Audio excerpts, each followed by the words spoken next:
En ce début d'été 2024, le conflit de travail qui oppose les syndiqués de la Société des traversiers du Québec et leurs employeurs a des impacts sur la fréquentation de l'île aux Coudres. Sans convention collective depuis le 1er avril 2023, les travailleurs réclament notamment de meilleures conditions salariales à la Société d'État.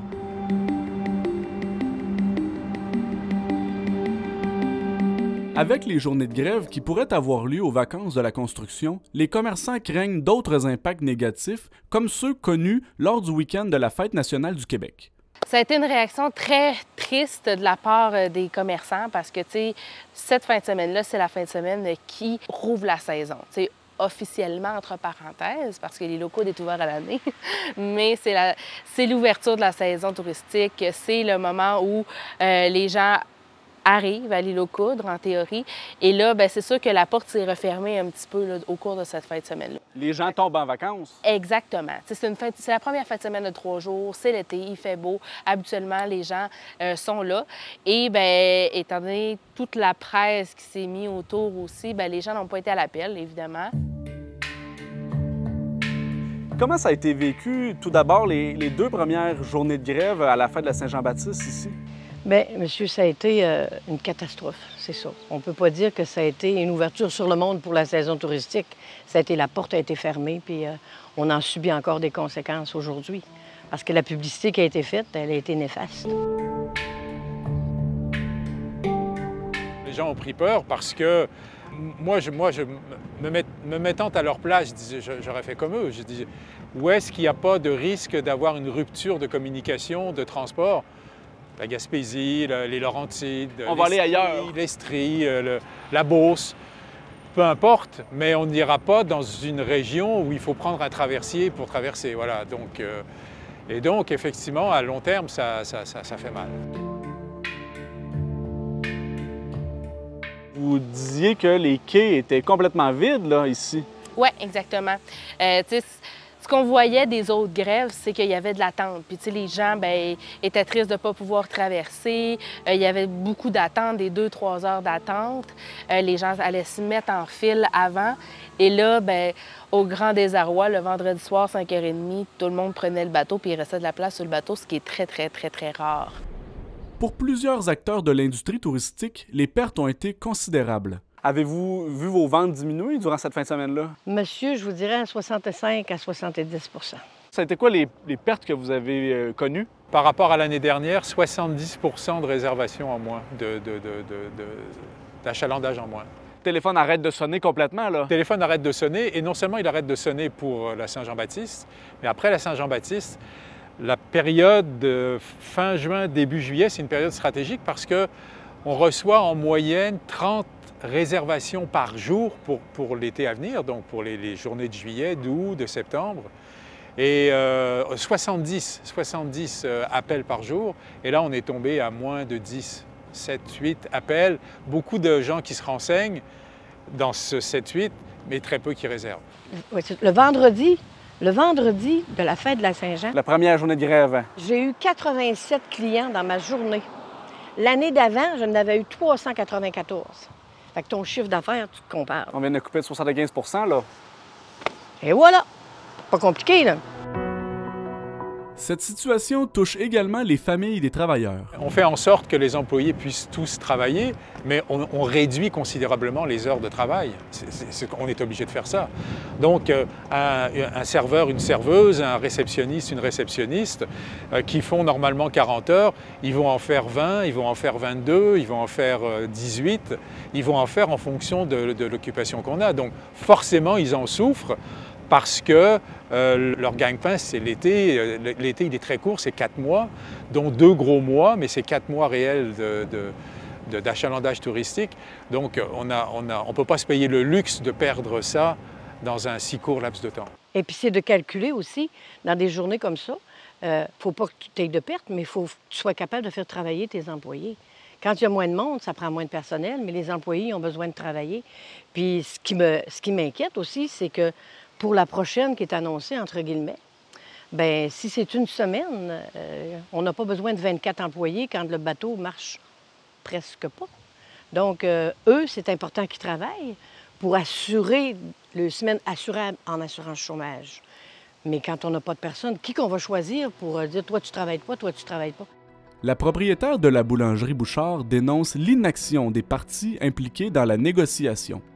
Quand on est derrière un bureau, monsieur, là, et puis que les décisions sont prises, là, advienne que pourra, là, c'est pas la réalité. Là. Nous autres, on est sur une île, on a une porte qui s'appelle le traversier, elle se ferme à tout bout de champ, elle se rouvre quand ils jugent que c'est nécessaire.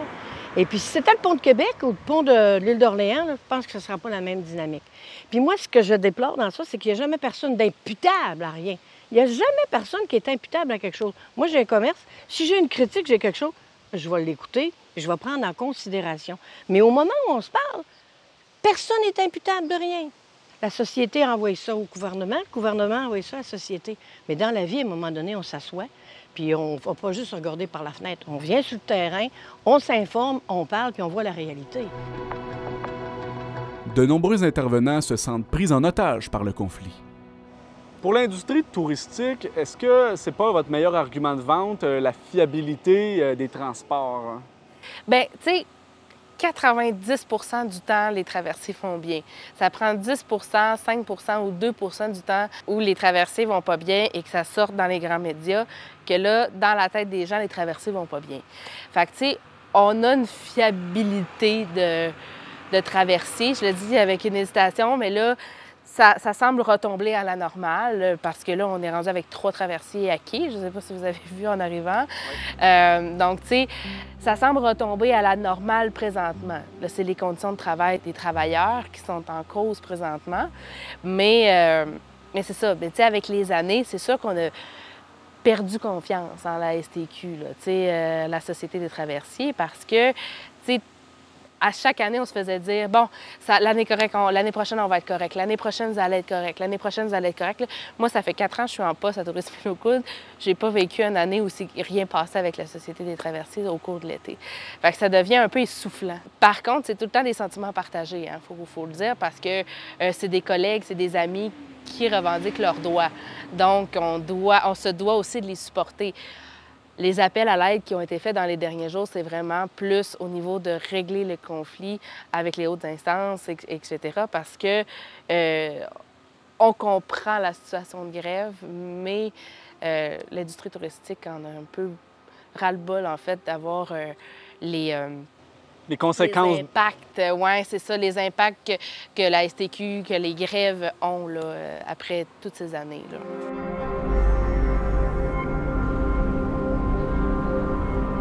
Ce qui m'inquiète encore plus, là, monsieur, c'est que notre relève de jeunes capitaines, ils ont appris avec les vieux capitaines. Si jamais ces jeunes-là, là, ils sont demandés pour aller ailleurs avec des meilleurs salaires, qu'est-ce qui va arriver avec notre traversier, notre port d'entrée, notre île? Qu'est-ce que vous voulez dire? Il pourrait être amené à aller ailleurs parce qu'il y aurait des meilleurs salaires? Bien, voyons, monsieur, si on n'avait pas eu l'histoire du Svanoy qui est payé 15 millions pour une saison avec des gens qui sont payés à 100 pièces de l'heure, pensez-vous qu'on aurait ce problème-là aujourd'hui? Quand on compare des pommes avec des pommes, métier pour métier, bien, à un moment donné, là, ça suffit, là. Bien, qu'on s'assoie puis qu'on parle puis qu'on voie la réalité. Parce que moi, je me vois pas être capable de dire aux gens, venez chez nous parce qu'on a un problème de main-d'œuvre, un problème de bateau qui est encore en réparation, qui fait des essais de G.I. puis envoie donc par là. Non, monsieur, on en a assez vécu.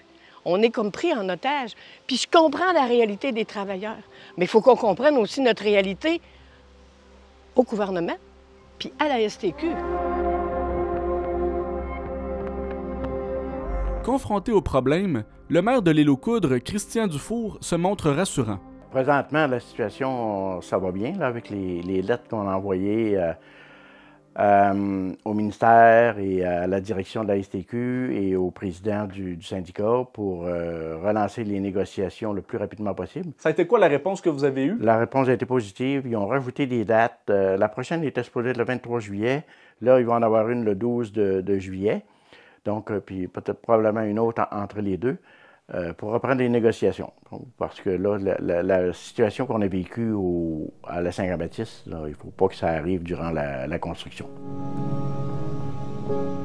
Une lettre a été envoyée au premier ministre du Québec pour trouver une issue au conflit. En fait, c'est une lettre ouverte au premier ministre, donc qui était aussi adressée aux médias.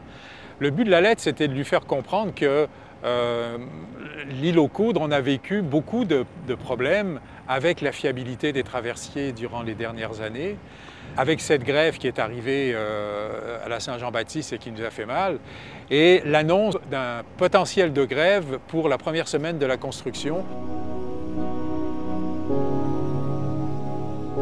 En fait, je m'adresse surtout à l'ancien PDG de Air Transat. Pourquoi? Parce que Air Transat, sa mission, c'est de prendre des touristes du Québec, de Montréal, de partout au Québec, et de les emmener dans une île. Et le seul lien qu'il y a entre l'île et le Québec, c'est les avions d'Air Transat. Et donc, les gens s'en vont passer 8, 10, 15 jours de vacances et reviennent. Leur sécurité, c'est le transport aérien en ce qui concerne Air Transat. Et là, nous, ce qu'on dit, c'est au Premier ministre, vous êtes le PDG du Québec Inc.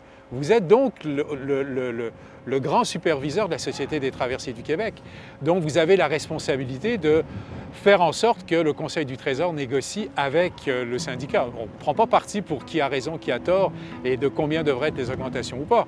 On prend parti sur le fait que nous, on veut que le lien maritime soit fiable et que les gens le sachent et que les gens soient rassurés et nous permettent d'avoir une saison touristique normale. Cette initiative aurait contribué à faire avancer les négociations.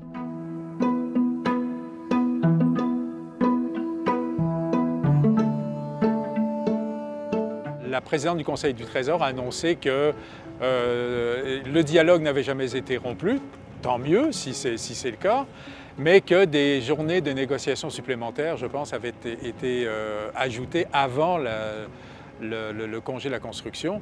Donc pour nous, c'est une bonne nouvelle. Que ce soit nouveau ou que ce soit effectivement que c'est été planifié et statutaire, pour nous, c'est une bonne nouvelle. Donc maintenant, on va attendre les résultats.